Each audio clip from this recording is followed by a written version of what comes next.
Have you ever noticed how the deepest wounds in life rarely come from strangers? A sharp comment from a friend, a harsh word from a family member, or a careless remark from someone we trust. It cuts far deeper than we ever imagined. And in that moment, the tongue wants to become a sword. The mind screams, say it back. Prove them wrong. Hurt them like they hurt you. But my friends, the real strength is not in saying what comes first to the tongue. The real strength is in pausing, holding back, and allowing silence to speak where anger would only create fire. Because when we rush to reply, we lose the chance to rise. When we hold back, we rise above the storm and align with God's wisdom. Silence is often misunderstood in our world today. People think that when you remain silent in the face of an insult, or when someone wounds you with their words, it means you are weak, scared, or unable to stand up for yourself. But in reality, silence in those moments is not a sign of weakness. It is a sign of the greatest inner strength. Anyone can react instantly. Anyone can fire back words. Anyone can let anger rule their tongue. But it takes courage, discipline, and a deep connection with God to pause, to breathe, and to hold back your words when your heart is burning. That pause is not empty. That pause is power.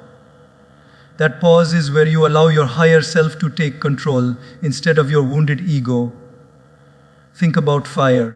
When a small spark lands on dry grass, it catches quickly.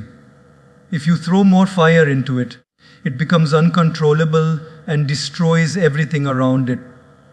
But if you withhold the fuel, the fire burns out on its own.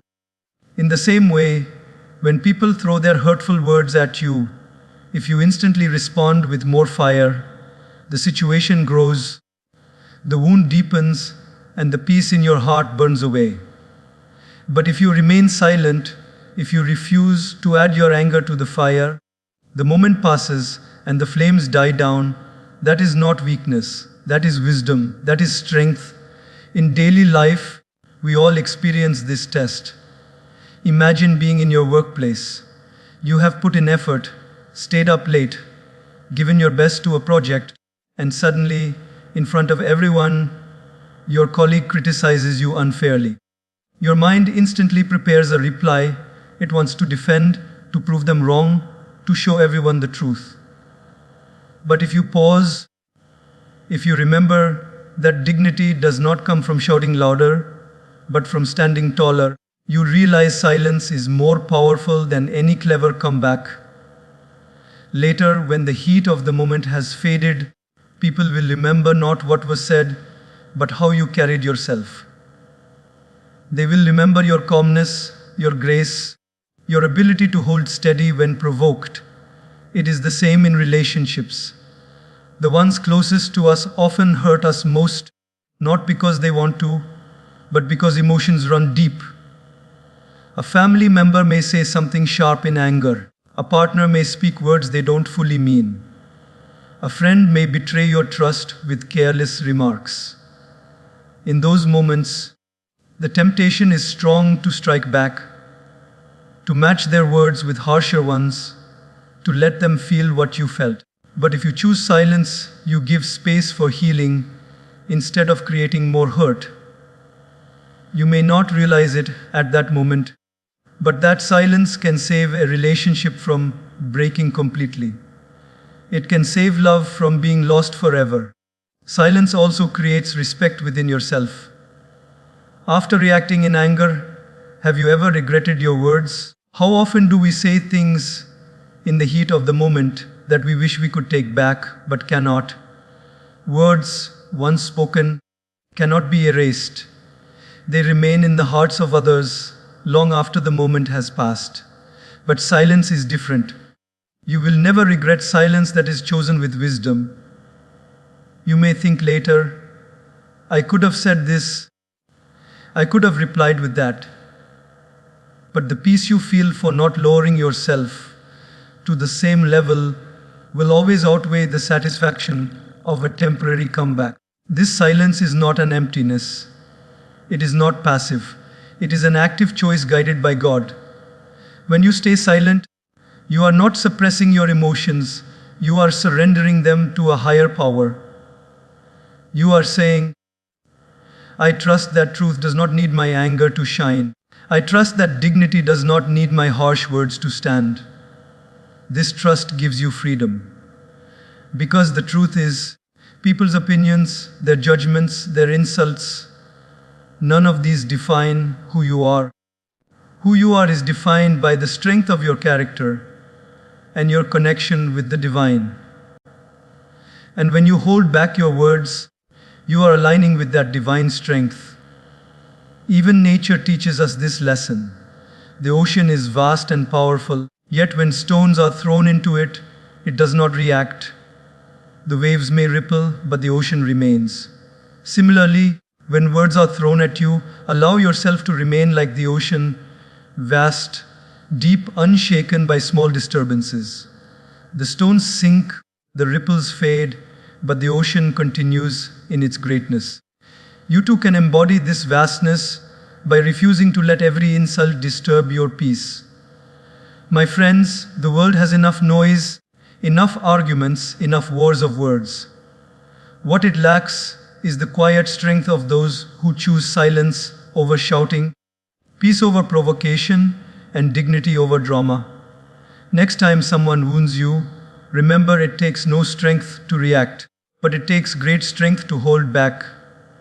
And when you do, you are not just protecting your own peace, you are also planting seeds of respect, harmony, and healing around you. That is not weakness. That is strength of the highest kind. That is the strength God wants us to carry. Words once spoken can never return. This is one of the greatest truths of life, and yet, we often forget it in the heat of the moment. Words may seem light, but they carry the weight of mountains. They can lift a heart to the skies or crush it into pieces. A kind word can heal wounds that medicines cannot touch, and a harsh word can wound deeper than any weapon ever could. Once a word leaves your mouth, it becomes a part of someone else's memory, a part of their story, a part of their inner world. You cannot chase after it. You cannot pull it back. You cannot erase it from their heart. This is why the wise always remind us to guard our tongue as carefully as we guard our most precious possessions. In daily life, we see countless examples of this. Imagine a parent, tired after a long day, who scolds their child harshly for a small mistake. The parent may not mean it, the words may come out of frustration, but to the child, those words may echo in their heart for years. They may carry those words into adulthood, questioning their worth because of something said in a moment of impatience. Later, the parent may regret it deeply, apologizing again and again. But the truth remains, once words are spoken, they cannot be taken back. This is why silence often saves more than speech. Or think of a workplace. A heated argument breaks out between colleagues. In the rush of defending oneself, a harsh comment slips out, something deeply personal, something that cuts at someone's dignity. The moment passes, the project ends, but that relationship never feels the same again. Trust once broken through words rarely returns to its original form. You can rebuild bridges, but the scar of that fire remains. Wouldn't it have been better to hold back? Wouldn't it have been wiser to choose silence rather than to let an irreversible wound be created? Our words are like seeds. When you plant them, they grow. If they are words of kindness, they grow into trees of trust, love, and friendship. If they are words of anger, they grow into thorns of resentment and bitterness.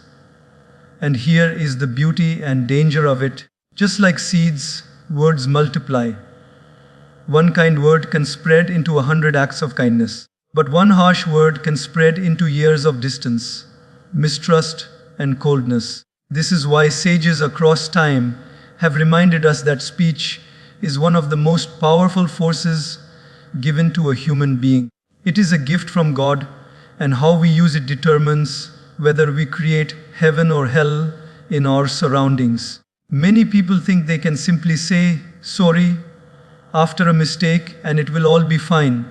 Yes, apologies are important. They heal, they show humility, they open doors for reconciliation. But apologies do not erase memories. They do not erase the sound of your words from someone's heart.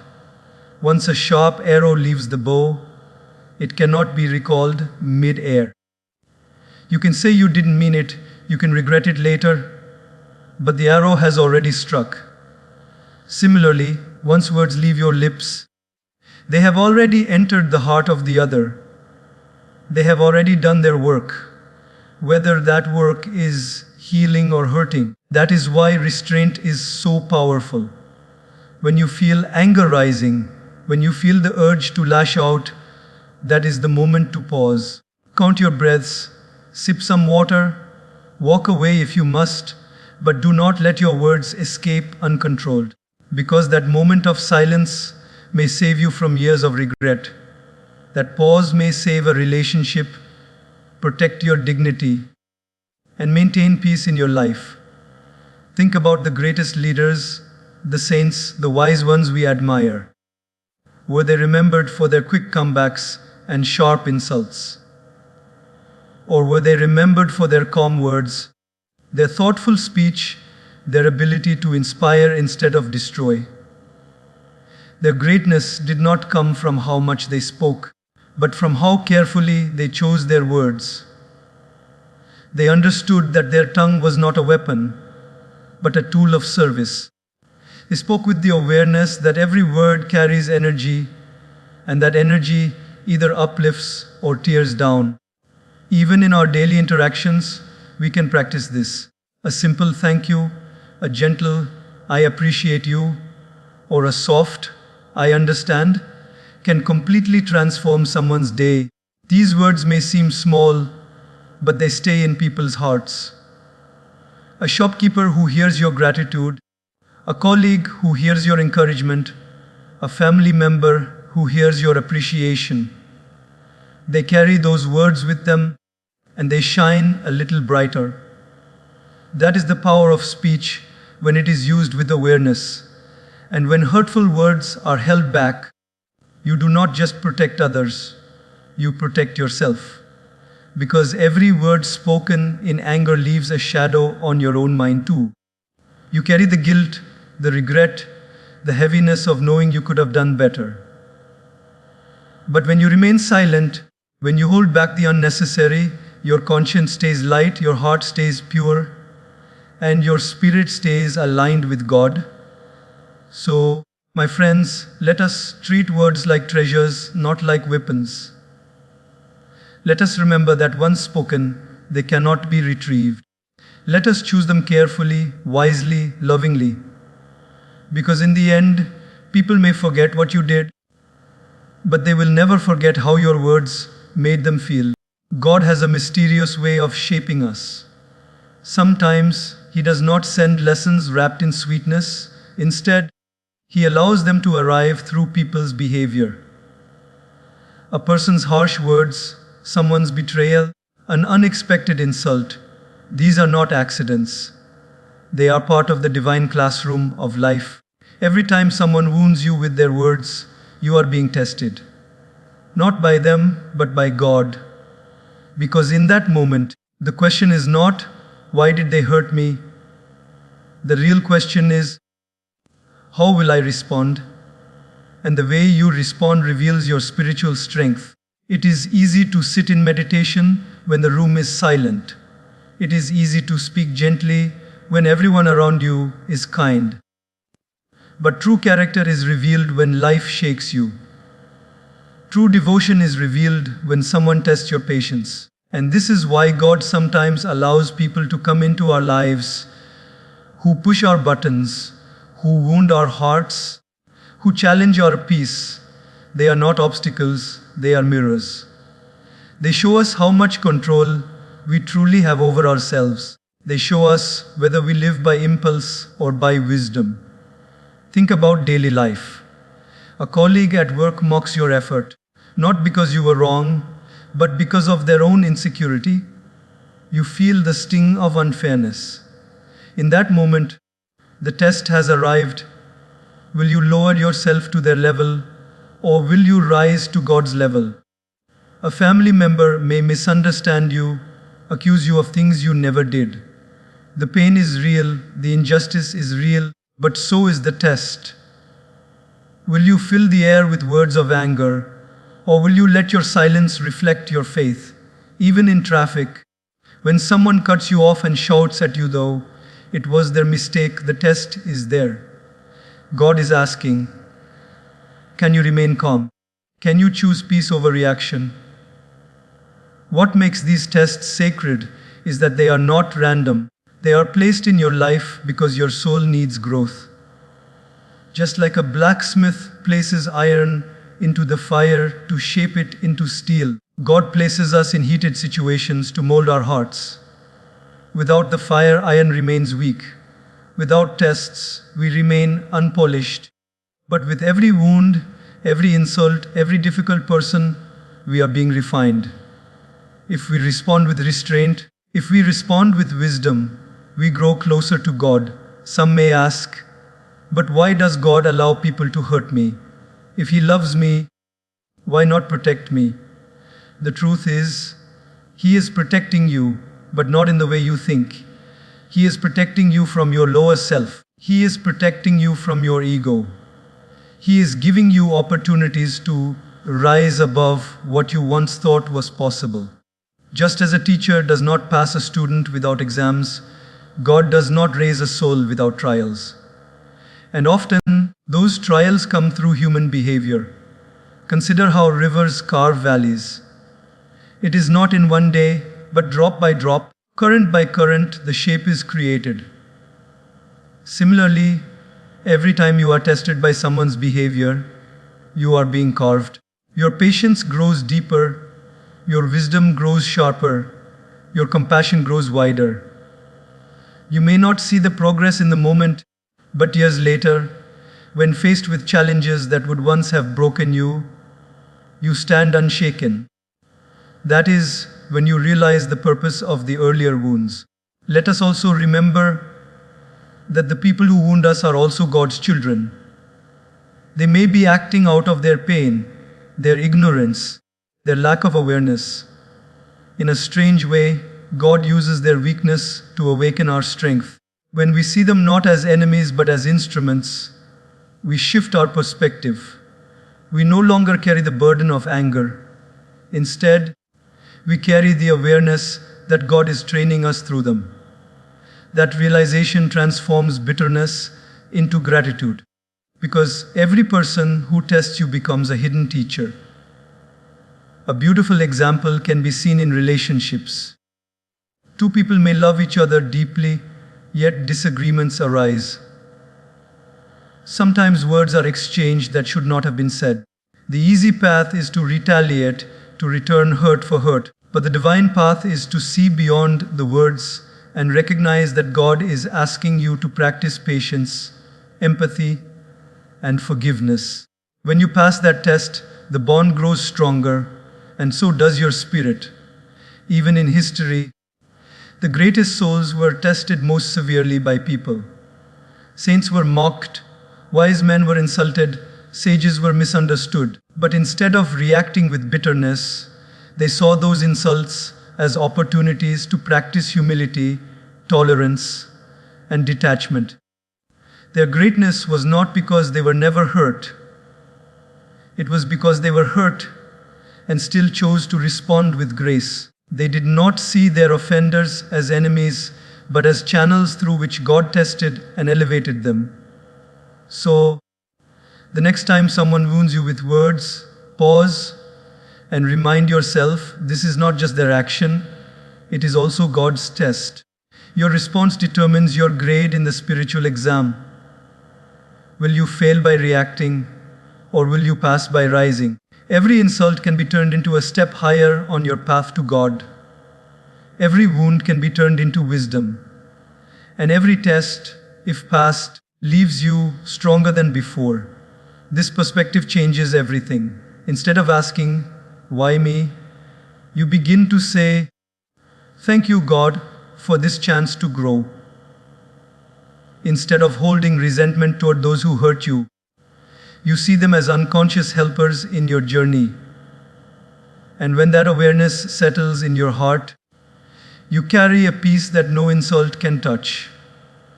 Because you realize that behind every word spoken to wound you, there is a divine hand shaping you into something greater. Holding back allows healing, not hurting. When someone wounds us with their words, our natural instinct is to wound them back. It feels as if replying sharply, throwing back something equally painful, will balance the scales. But in truth, it never does. Retaliation may give a moment of satisfaction, but it leaves behind a trail of damage, not just for the other person, but also for us. Every time you respond with anger, you reopen the wound instead of closing it. Every time you choose silence, you give space for healing to begin. Life is full of relationships. Family, friends, colleagues, even strangers we encounter daily. In each of these connections, misunderstandings and differences are bound to occur. Words will slip, tempers will rise, and mistakes will be made. But here is the key. When you hold back your words instead of striking back, you are not surrendering. You are choosing the higher road. You are saying, "I will not add to this pain. I will not deepen this wound. I will give space for time, wisdom, and God's grace to do the healing." Take an example from a household. A child answers back to the parent in frustration. The parent, already tired, feels provoked to shout louder, to assert authority. But if the parent holds back, if they pause and let the storm pass, they create room for the child to reflect.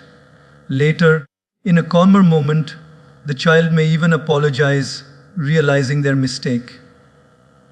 But if the parent had shouted back in anger, the house would echo with bitterness and the bond would weaken. Silence in that moment is not weakness, it is medicine. It heals what anger would have destroyed. Or think of marriage, a sacred relationship where love and respect must be nurtured every day. In every partnership, disagreements arise. One partner may say something hurtful in the heat of the moment. If the other instantly retaliates, the argument escalates, and soon words are spoken that both regret. But if one partner holds back, breathes, and refuses to fuel the fire, healing becomes possible. The silence acts like cool water poured over flames. Later, when emotions settle, they can talk with clarity instead of chaos. In this way, holding back does not mean losing, it means saving the love that could have been lost. At work too, this principle shines. A colleague may criticize you unfairly, perhaps out of jealousy or misunderstanding. Your first instinct is to respond, to defend, to fight back. But if you hold back, you maintain your dignity. You show strength not by raising your voice, but by keeping your peace. Over time, people see the difference. They see who spreads negativity and who carries calmness. Your silence becomes your strength, and your restraint earns you respect. Healing is not just about relationships with others, it is also about your own heart. Every time you respond with anger, your own peace is disturbed. Your mind replays the argument, your heart feels heavy, and your conscience feels uneasy. When you hold back, you give yourself the gift of peace. You walk away lighter, freer, unburdened. The wound begins to close instead of deepening. Silence becomes a balm for your own soul. Even nature shows us this wisdom. If you cut your hand, you do not keep scratching it to make it heal faster. You cover it, protect it, and let time do its work. If you pour salt into it, it will only hurt more. In the same way, When someone wounds you with words, replying with anger is like pouring salt into your own wound. Holding back is like covering it, protecting it, allowing God's time and grace to do the healing. Great souls throughout history have demonstrated this power. When insulted, they did not retaliate. When provoked, they did not react. Instead, they chose restraint, and their silence became louder than any words. Their calmness healed divisions. Their patience melted hostility, and their grace transformed enemies into friends. They understood that retaliation creates more hurt, but silence opens the door for healing to flow. Let us also reflect on ourselves. How many times have we spoken harsh words in anger and later wished we could take them back? How many times have we realized that if we had just stayed silent, the situation would have resolved itself? Life keeps teaching us the same lesson. Holding back prevents regret, while reacting in anger creates wounds that sometimes never close. The choice then is ours. Do we want to create more hurt, or do we want to create healing? Do we want to let ego win for a moment, or let peace win for a lifetime? By holding back, we choose peace over pride. We choose love over anger. We choose healing over hurting. So, the next time someone wounds you, remember your silence may be the medicine their heart needs. Even if they don't realize it in that moment, your restraint may be the shield that protects your relationship. And above all, your calmness will heal you from within. To hold back is not to lose. It is to rise. It is to heal where others hurt. It is to carry the strength of God within you, transforming pain into peace. Every wound can be turned into wisdom. Life is not about avoiding pain, because pain will come whether we like it or not. People will misunderstand us, criticize us, and sometimes wound us with words so sharp that they leave scars in our hearts. But the beauty of life is that these wounds do not have to define us negatively. They can refine us positively. What hurts us today can teach us tomorrow. What wounds us today can guide us tomorrow.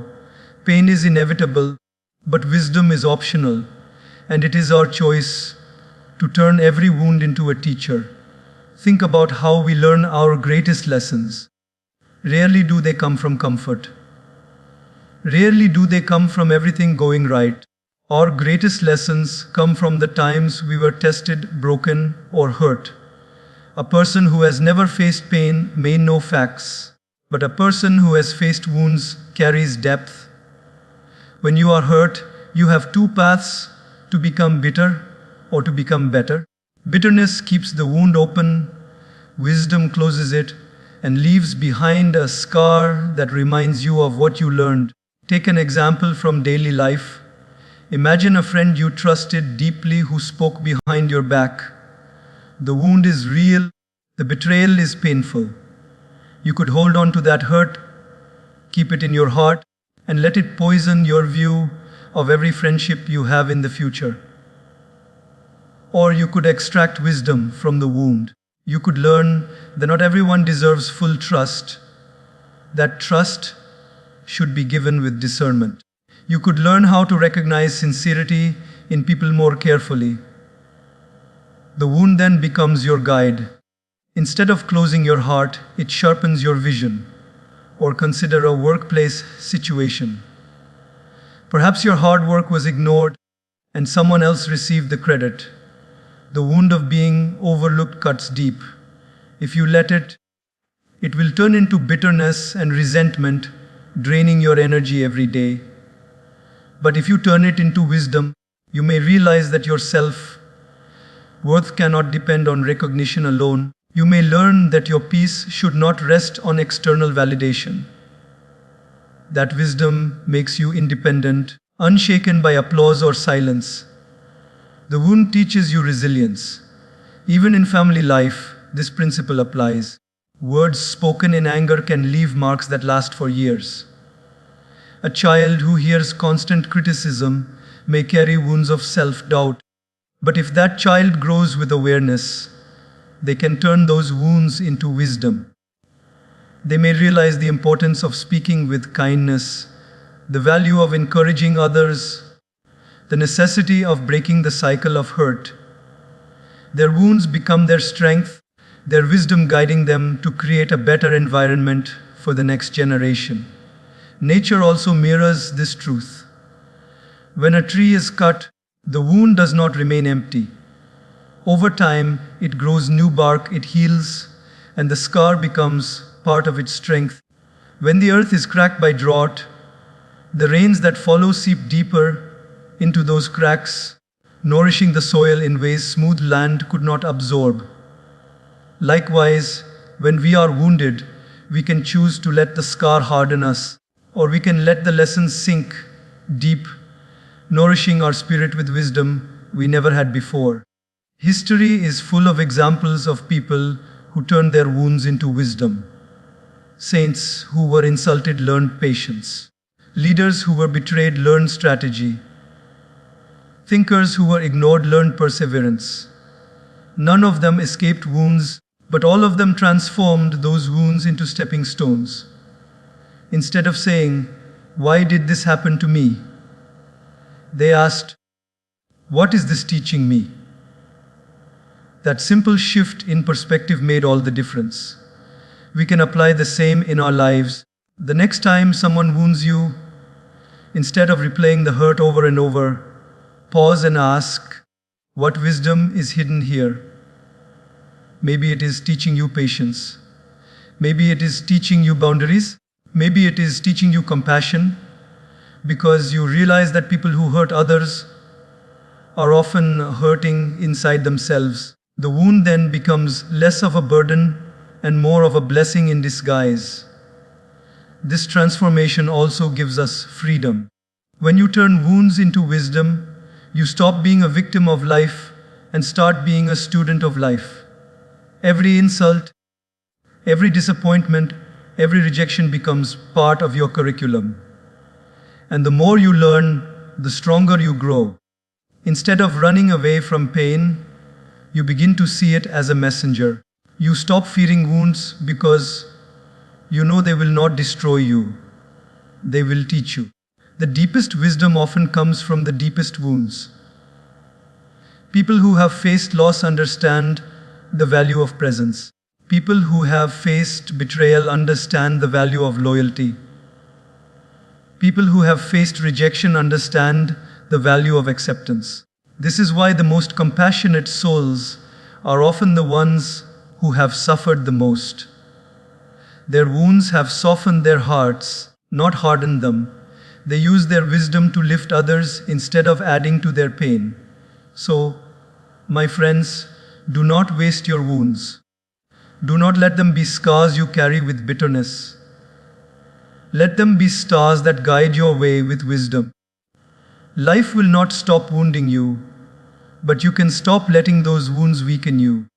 Every hurt can either chain you to the past or teach you how to live more wisely in the future.